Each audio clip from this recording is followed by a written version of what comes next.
Hello everyone and welcome to another episode of Fusion 360 Tech Tuesday. My name is Brad Tallis from Autodesk, and today's topic I'm going to be talking about the difference between the old UI and the new UI. And the reason I'm doing this is because I've gotten quite a few comments through my live streams where people are saying, my screen looks different than yours, I don't see this particular command. So I figured it was time for me to step back a little bit and talk about the new user interface. So this is going to be a little bit different because I actually have two versions running on my screen at the same time. So you can see the top one here is the old UI, and the bottom one here is the new shiny, pretty looking UI. So I'm going to kind of toggle back and forth between these and kind of highlight some of the differences. Now, the very first thing you might ask is, how do you get the new UI? Well, to do that, you're going to go underneath your name and then into Preferences. And inside of Preferences, you're going to want to click on this Preview section over here. And you'll see it's organized under General. You'll see this UI Preview. Now, in this example, it's turned off because this is the old UI. And in this example down here, it would be turned on. So I personally recommend turning on the UI preview. And you're going to see why as we go through this live stream. Now, before I forget, I want to announce this Thursday at 1 o'clock Mountain, we're going to have a live stream, but it's actually going to be my buddy Angelo is going to be doing a cam live stream. So please make sure you attend that. I'm really excited about this one. He's going to go through showing how to create a part and then take it into cam for manufacture. So add that to your calendar. I think Aaron's probably going to link that live stream in the comments, so keep an eye out for that. And I also have my buddy Aaron online to answer all of your questions. So if you have any questions, feel free to throw them out into the chat. So, okay, what's the main difference between the old UI and the new UI? Well, you'll see it right here, kind of where my arrow cursor is we have these tabs now. So we've really simplified the menus and made things just more, it makes more sense. It's a little bit easier to flow. So for example, you'll see here under design, you'll see we have design, generative design, render, animation, simulation, manufacture, and drawings. What you don't see is like patch or sheet metal or anything like that. Like up here, I'm going to go ahead and click on the workspaces, and here you'll see, for example, patch and sheet metal, etc. And there's a lot more of them here. Well, instead, we've brought some of them into this tabbed workspace. So for example, right now I'm in my solid workspace. If I click on this guy, I'll see my surfacing commands. So instead of having to switch to the patch workspace over here, they're right across the top. Same thing with sheet metal. If I click on this little sheet metal tab, I'll see my sheet metal commands. And then one of the other kind of major changes is this tools area. So for example, up here you see we have, in the old UI, we had the make icon, we've had the add-ins, etc.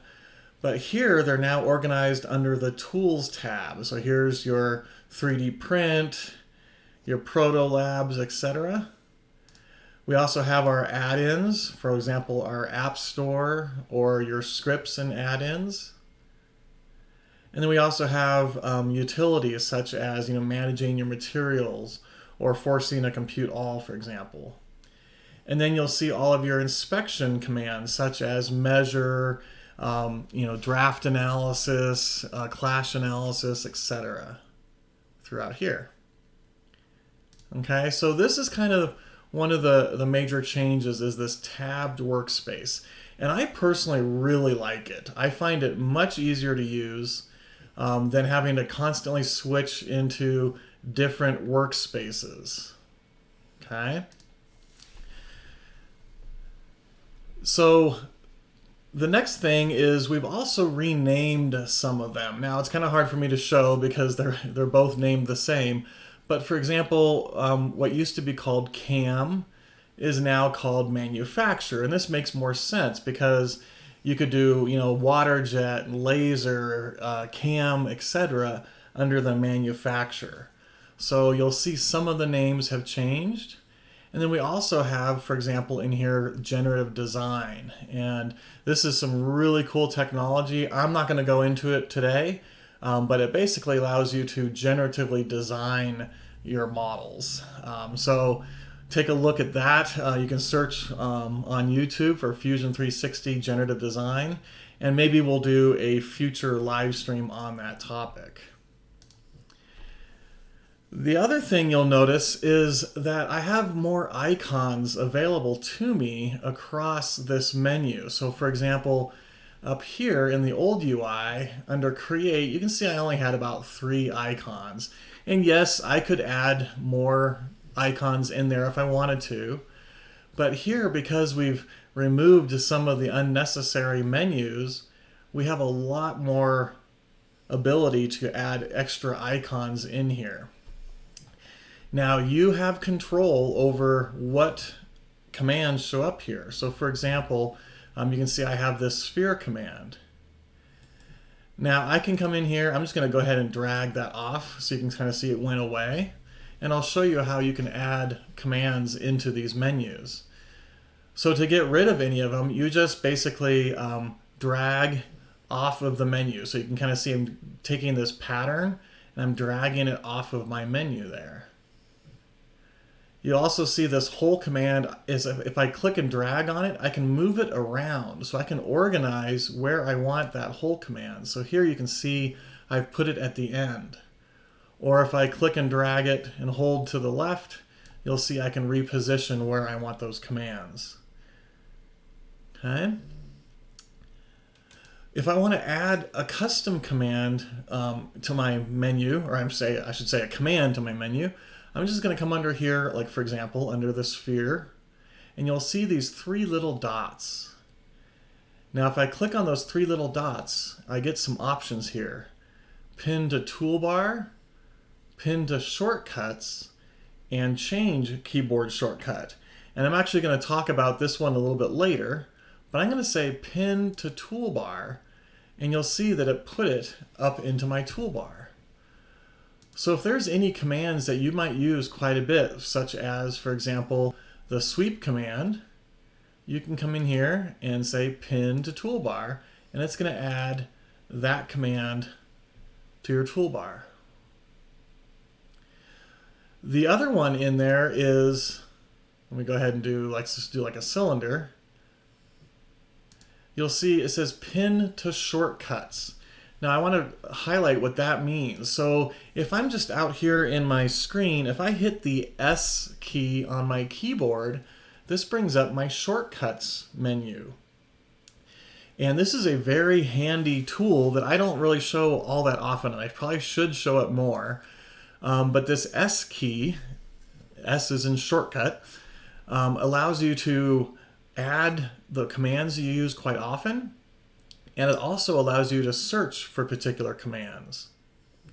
So for example, let's say I use the cylinder command quite a bit. So I could come in here and say cylinder, pin to shortcuts. Okay. Now when I hit the S key, you'll see there's that cylinder command in my shortcuts. The other thing that I find really handy is you can actually search for commands. So for example, let's say I want to do a reflect. So I'm going to start typing in reflect, and you'll notice that nothing comes up. And so I know that there isn't a reflect command in Fusion. So maybe it's called mirror. So I'm going to type in mirror, and sure enough, you can see all of the commands that have MI in them because I just typed in MI. So there's the mirror command. And all I have to do is hit this little up arrow, and it says add to shortcuts, and I've now added that command to my shortcuts. So a couple different ways of doing that. And what's neat about this is that works anywhere. I could be, I could zoom up on this, for example, hit my S key, and there are those commands that I use quite often. So instead of having to come up to the menu, hit create, and then mirror, I can just get to it very, very quickly with my shortcut key, my S key. And like I said, pretty much anything you can search for example, trim, I'll start typing in trim. There you can see there's the trim command. Okay, maybe appearance. I'm going to start typing in appearance, and there's the appearance command, and I could add that to my design shortcuts.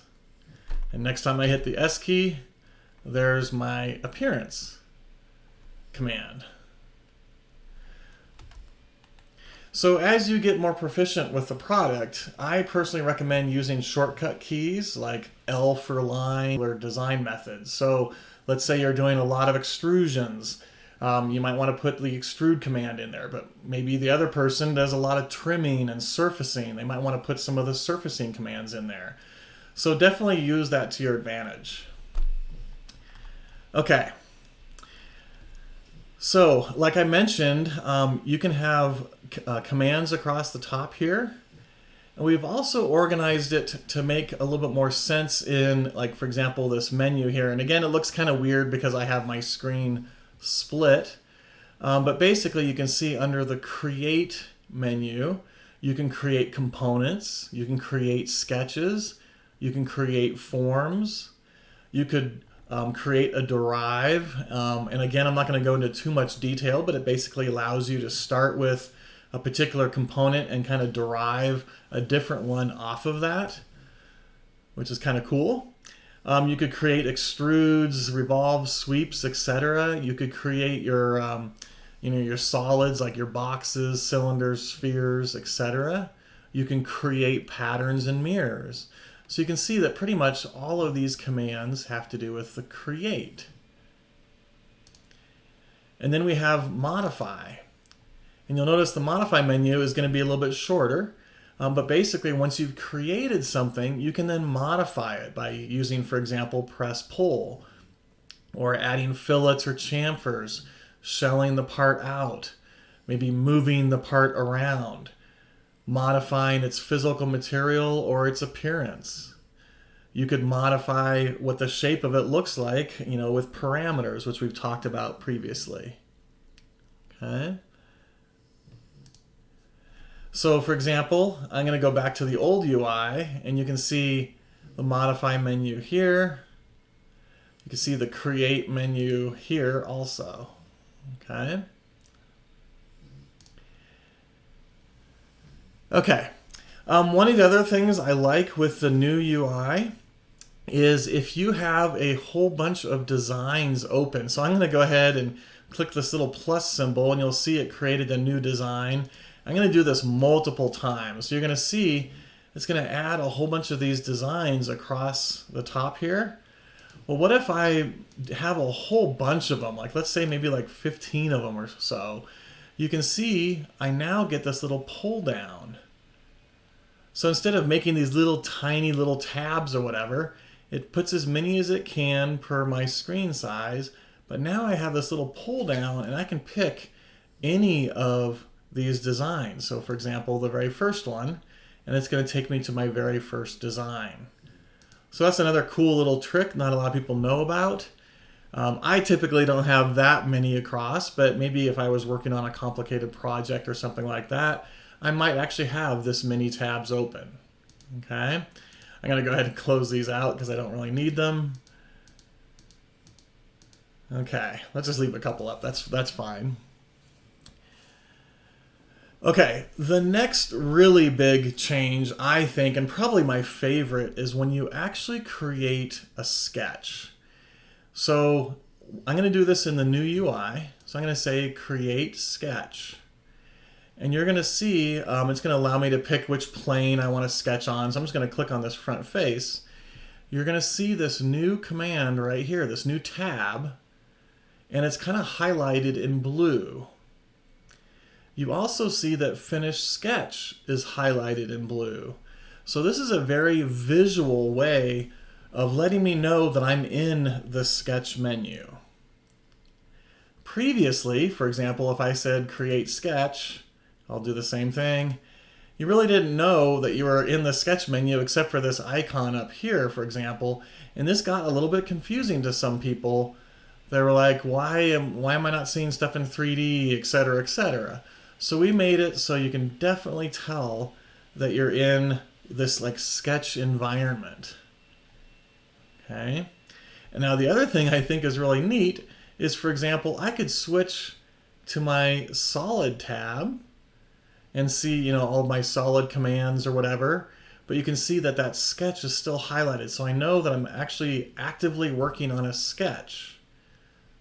So I can click back here and I'm back into my little sketch environment. So that I think is huge. The fact that it's more visible to see that I'm in my sketch really helps me out personally. Okay. We've also simplified the sketch environment. So for example, you'll notice now, instead of one huge menu under Create, we've actually kind of organized it to make more sense. So we now have a Create and we have a Modify sketch. So up here, you'll see, I'm going back to the old UI. Here's my sketch commands. Okay, and then there's all these little pull downs, etc. And then there was all the modify commands and then the dimension command, etc. Whereas in the new UI, you just basically have your create. I want to create lines, rectangles. I want to create patterns. I want to create a dimension. And then all of the modifiers are over here in the modify menu. So here's where you could add fillets, or you could trim, or move stuff, or offset stuff. Okay. Again, kind of making things a little bit simpler, a little bit easier to manage. The next thing is the constraints are now across the top here. Previously, let me jump to the old UI. You'll notice how long this sketch palette is. I mean, it was crazy long. And if you didn't have a big enough screen or whatever, sometimes you'd have to scroll down to get to the, the constraints that you might typically use. So with the new UI, we simplified the sketch palette. Notice much smaller, and the constraints are now up here in the menu. At first, I was like, well, I kind of liked them in the sketch palette. They were right there. But I'll show you some neat tips. This is actually really easy to use. But you can also, check this out. I'm going to go ahead and maybe just draw a couple shapes here real quick. Maybe just a couple circles. And then I'm going to pre-select those two circles. And notice what happened to my constraints. It actually grays out the ones that don't make sense, the ones that you can't really use with what I've pre-selected. And so I've pre-selected two circles, and so it's saying I could do the tangent constraint, I could do the equal constraint, I could do the concentric constraint, for example. And you'll see how it's grayed out like parallel, perpendicular, midpoint, etc. Okay. So again, just by pre-selecting, it'll highlight which ones that work. And just like before, I could come in and say, you know what, I use concentric quite a bit, so I'm going to pin that to my toolbar. And I've just added the concentric constraint up there. Maybe I use the midpoint is already up there. Perpendicular is already up there, fix is already up there, so you see a majority of them are up there. I'll do the equal constraint. Let's go ahead and pin that to the toolbar. So you can display as many or as few as you want. And again, sometimes I might not ever use the fix constraint or something like that, so I could remove that off of my menu and just use the display the ones that I use more often. Okay. Another thing you can do is if I select these two circles, I can right mouse click and it shows me the ones that make sense. And I actually use this more than anything. Instead of coming up to the menu, I just right click and it gives me a bunch of different options here. So again, I could make them concentric, I could fix them in place, I could make them tangent, or I could make them equal. So it shows me the ones that make sense. So for example, let's go ahead and add a line on here at just some weird angle. I'll go ahead and select those two, right mouse click, and it shows me the only ones that make sense with a line and a circle is to fix them or to make them tangent. So really cool commands at your right mouse click menu. I'll just do another line here. Oops. I'll go ahead and get rid of that guy, don't need him. So I'll pre-select these two lines, right mouse click, and it shows me all of the options. So this is what I use a lot. Okay.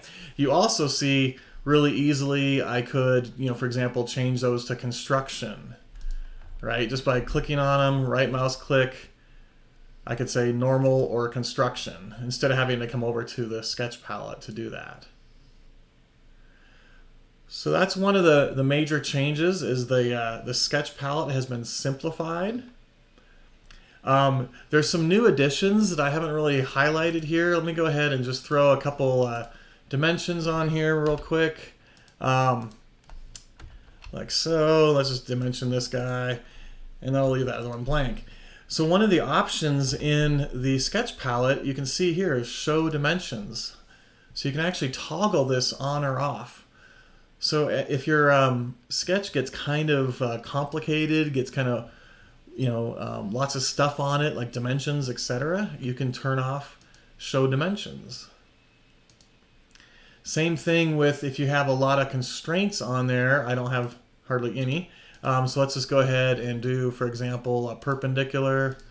I'll just do these guys so we can see those perpendicular constraints. I could turn those on or off.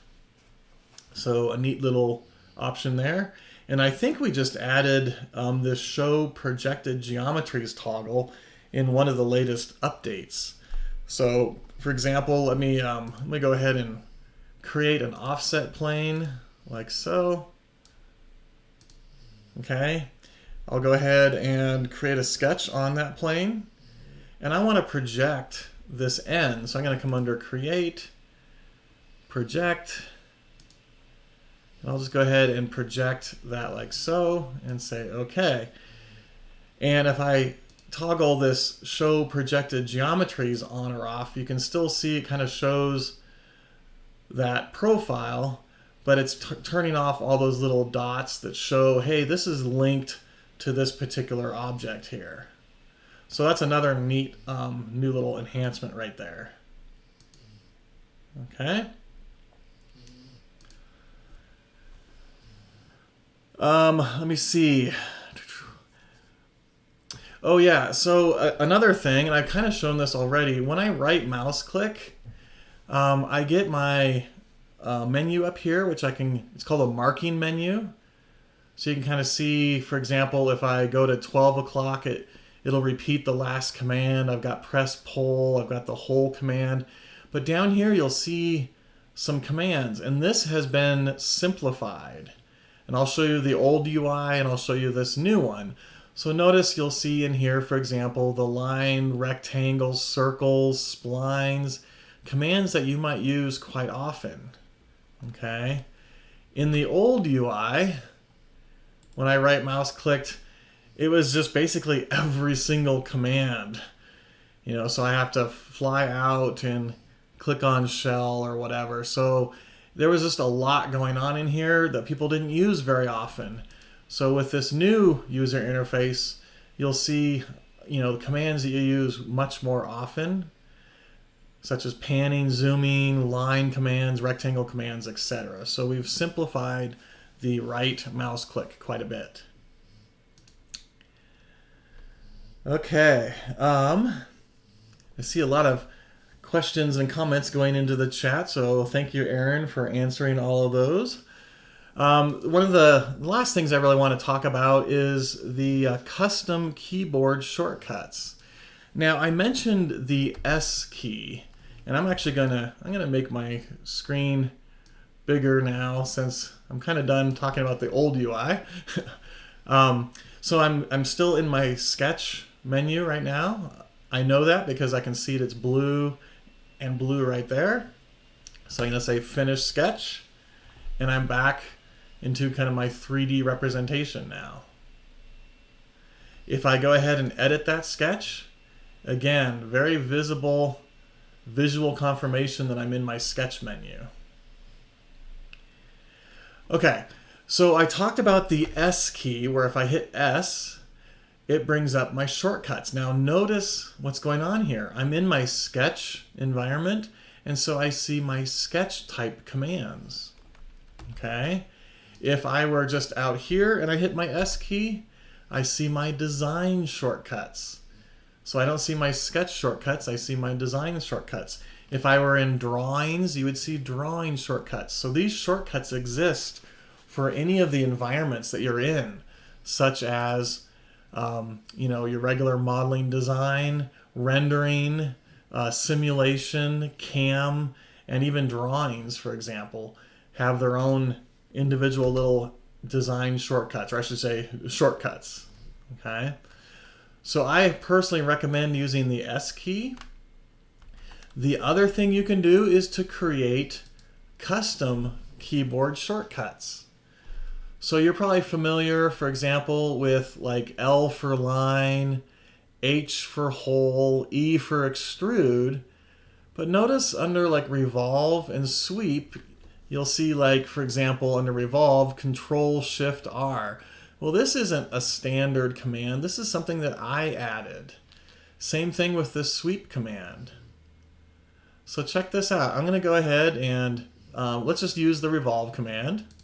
So I'm going to say change keyboard shortcut.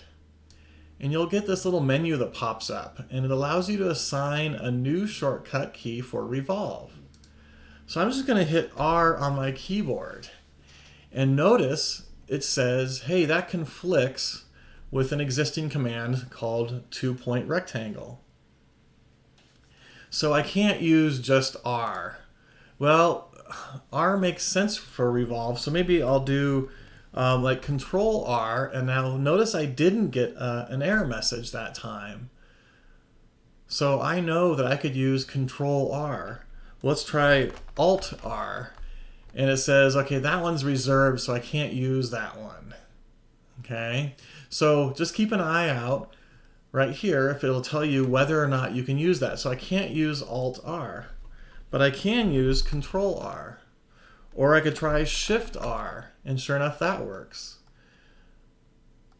So I'm going to go back, I'm going to use Control R and say OK. And now if I come back into my Create menu, we'll see that Control R works for revolve. So again, as you start to get more proficient with the product, you could assign custom commands. So for example, for rectangular pattern or whatever, you could come in here and say change keyboard shortcut, and maybe for this one I'm going to use a Shift P, for example, for pattern. Or let's just try P, and unfortunately that conflicts with project, so I'm going to say Shift P in this case. And now I'm out here in space somewhere, I hit Shift P, and you'll notice it brings up my rectangular pattern. So again, I usually don't, when I'm going through my live streams, I try and teach to the bell curve. And what that means is I know that there's some beginners, I know that there's some advanced people, and there's a bunch of people right in between. And so I try and teach to everybody. So I sometimes don't use these shortcut keys as often as I would normally, on my own designs or whatever. But as you're going through, as you're getting stronger with the product, definitely use some of those shortcut keys, the S key, etc. And I highly recommend trying out the new user interface.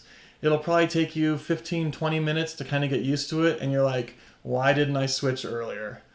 So with that, I'm going to keep this one a little bit short. Definitely make sure you attend this Thursday's live stream, 1 o'clock Mountain, for Angelo's CAM live stream. I'm really excited about these. we've brought him on board. We actually stole him from Tesla, so very knowledgeable in CAM. And he's going to start taking designs and showing how would you actually manufacture these? How would you do your setups, tools, etc.? What kind of tool paths should you use? So definitely sign up for those, and I hope to see you on a future live stream.